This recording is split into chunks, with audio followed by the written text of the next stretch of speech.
just 8:45 in the morning. Impressive setup you have here. Right? This is a pretty cool little setup. It is. Maine.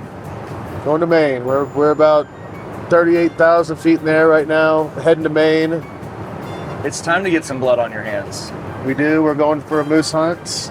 You've never been to Maine. I've never been to Maine. Never been to Maine. I'm hoping that those trees, like the leaves are changing. Probably got a shot. I mean, it's 50s, 40s there. I know. I'm excited. What's Maine known for? Anything?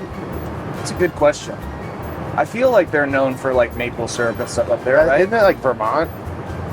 Oh yeah, that's right. I was thinking about that this morning. I was thinking about it, and I was like, I thought maple syrup, and I was like, maybe that's Vermont. Yeah, we'll have to look it up. I would look it up right now. What's their like slogan? You know? Yeah, Maine. 100% success rate. That's what they claim. Okay, so quick question. While we're on the subject, what got you into hunting?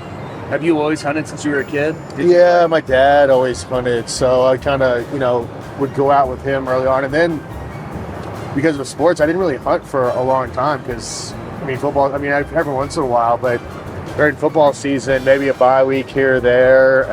So I didn't really get really heavy back into it until I was probably like 3 years before I was done playing football. Yeah. And what is the sports community in general think of hunting? Like, is it like frowned upon, or is it like everyone secretly like they're all hunting out there, or a mixture of both? I think on the team it would be, there might be 10 guys that hunt, 5 guys that hunt. It wasn't a huge community of them. Yeah, not too different than normal life. No, it's probably about the same ratio, really. Yeah. It's not like, and you only got one bye week, so like whenever I was done fall, I was always looking forward to fall because I was like, I'd just be able to hunt the entire time. Yeah. Which I've done. We haven't got anything yet this year, but put in some time, I know that. Or deer. Yes. And you got your farm just like a couple of years ago. Was that because you were like, okay, I'm like passionate about hunting again, like I got to get a place? Yeah, I had a farm in Illinois. Well, I had a first farm in Colorado, and then one in Illinois. We went to Chicago, and then whenever we were kind of done, we moved back to Nashville. I wanted something a little bit closer. The Western Kentucky was kind of popping off then. Yeah. So bought that, and then bought the ranch in Montana about the same period. Tough times. And now we hunt them and just watch deer and don't shoot them. Yeah, exactly. All right. We're going to get into it. Early morning. Cool little travel cases we got going on here. Pretty sweet. Can't say enough about these things. I decided to kind of give you a little bit of a hint on what these are, but not tell you what the brand is. And this is our celebratory. We're saving this for the moose. Okay. But we're going to start with this guy right here. Just SB. Weller? Nope. SB is our small batch. Small batch? Yep. Is this foolproof? Foolproof and bottled and bond. That was probably quite a pour for first thing in the morning. Wait, it's 7:45, not 8:45. Oh yeah, because our clocks just changed. Oh yeah, we're going to be in for a treat. And you know that alcohol is more intense up in the air. Is that true? Oh yeah. That's not an old wives' tale. You get it's going to affect us a lot differently. There's a good chance we could be hammered by wheels down. Win in Maine. Cheers.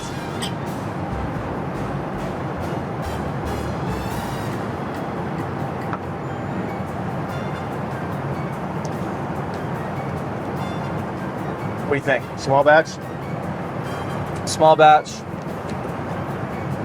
It's a $24 bottle of bourbon. I like it. It's a great little sipper. For $25, it's got great flavor, great nose. I don't really want to say smooth, but it's not burning, but it still has a little bit of a kick. It's got a little kick, but nothing. Yeah. It's 7:45 a.m. Yeah, I don't necessarily want a kick. I don't want. When I drink bourbon in the morning. When I drink bourbon in the morning, I don't want my bourbon to be smooth in the morning. Did I tell you the story of when I elk hunted a few years ago, and my guide would show up at 7 in the morning with a coffee cup filled to the brim with Irish whiskey. Really? Yeah, he would drive us, and he had these big buffalo skins over his car seats. When he would drive us up, he's literally just guzzling down whiskey, and there's no seatbelts in the car. Where was this at? In Mexico.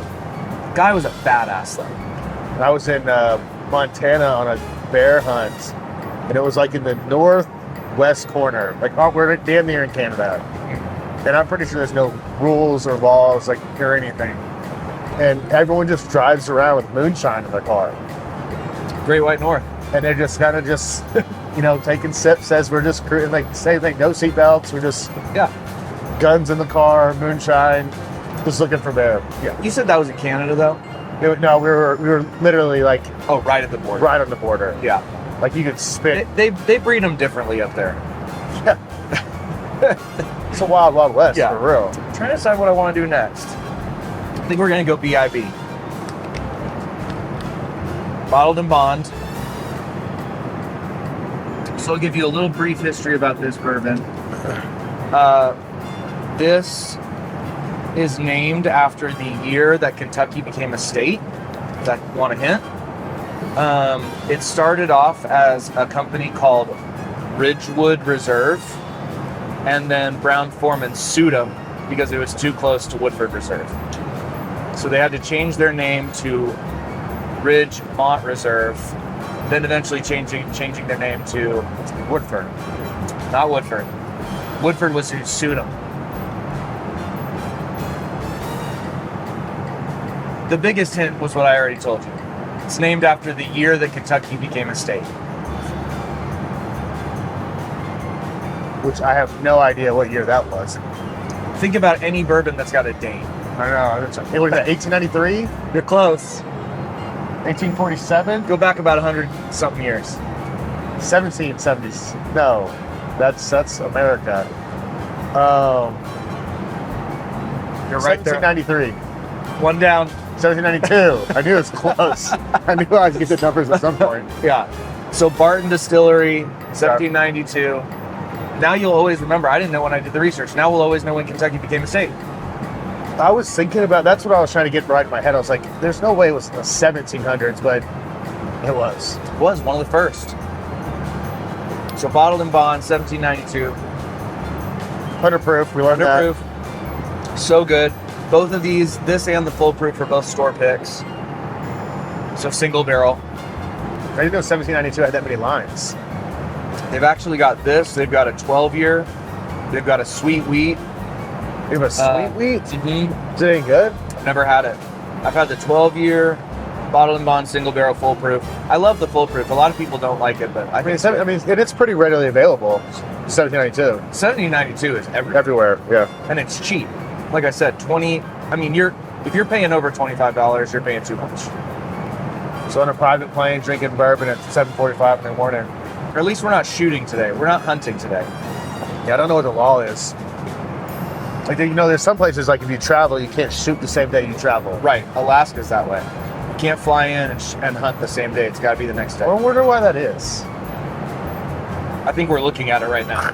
They're trying to save people. I don't know if Montana is, and I'm not going to say that I've done it, just in case. No, honestly, I think it's because a lot of as far as Alaska goes, a lot of the bush plane stuff, they'll fly around and see the animals. Okay. And it would be kind of like unethical, like you spot them, go fly down right there, get out, shoot them. It'd be like driving the truck out at the farm and shooting one out of the truck, which I'm sure you've never done. Actually, I haven't done that. But, I mean, drones, like, you talk about, like, new inventions now, and not new invention, but new things like flying drones around. Yeah. It's crazy. I haven't done that either. That's illegal in Tennessee. Can't use a drone in Tennessee. I'm sure it's illegal everywhere.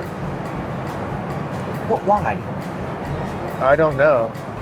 Like, if I'm turkey hunting or I'm deer hunting, and I want to go see what's going on over at the other field, I guess that's what cell trail cameras are for. I don't know. All right, foolproof.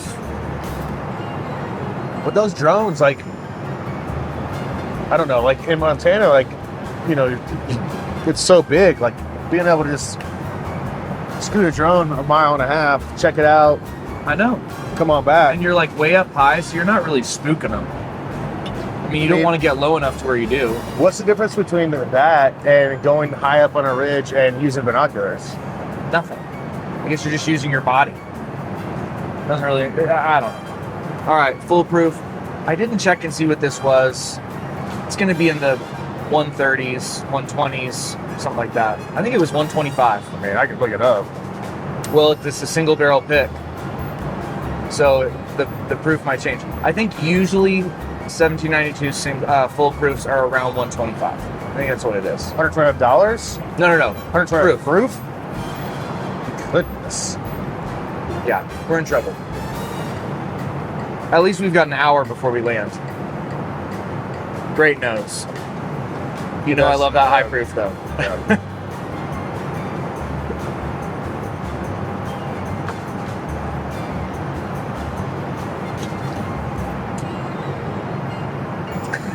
Chocolatey, Really? like hot chocolate, right? I'll tell you what, being 125, that's what this is? Yeah, I think. I gotta double check. I filmed me pouring it last night, so I'll go back and I can look. It's pretty smooth. It's actually really smooth. Yeah. It's got a great taste. Do you think Maine liquor stores have a good selection of bourbon? Or do you think bourbon makes it out there? Do you think they drink bourbon? Well, I've already picked out 3 that we're gonna hit before we go over to the lodge. To liquor stores? Yeah. Wonder what time these things open. Well, it's gotta be 10 o'clock. Oh, it's Sunday. Oh, what's the law in Maine? I don't know. We're gonna find out. Could be in trouble. Maine. Sometimes it's like the 12 o'clock thing. Tennessee, they've waved all flags. Their liquor stores are open at like 9 a.m. You can do whatever you want. But I think you can still not buy wine and beer until noon on Sundays, which is insane.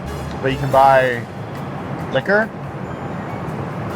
At a liquor store you can, but not at a grocery store. Yeah, why is it separated too? I want to be able to buy 1792 at Kroger. Is that too much to ask? I think Florida sells liquor. Kentucky does. I hit the Kroger liquor store on the way up to your place. The one right north of your place, that Kroger, insanity. Really? Oh yeah, they had like Kentucky Owl. They had anything you want, they got it. Check it You out. gotta hit it up next time. It's 20 minutes from your place. That's good stuff. It's really good. It's actually kind of scary how good it is. Well, I'm sure we're going to be revisiting this during camp. We will. We've gone too long. 1792. Solid choice. How much is that the foolproof bottle? I paid 60 for it. Not bad. Totally doable. Yeah. Yeah, and the bottled and bond is like 35. That was from Red Dog. I got that foolproof right next to your place. Gotcha. So in Kentucky. So good stuff. Now we just got to land, sober up, Figure out where the hell we are in Maine. and figure out what Maine is good for, other than moose. I mean, the state's not that big. It can't be that hard to get around. All right, let's land this plane.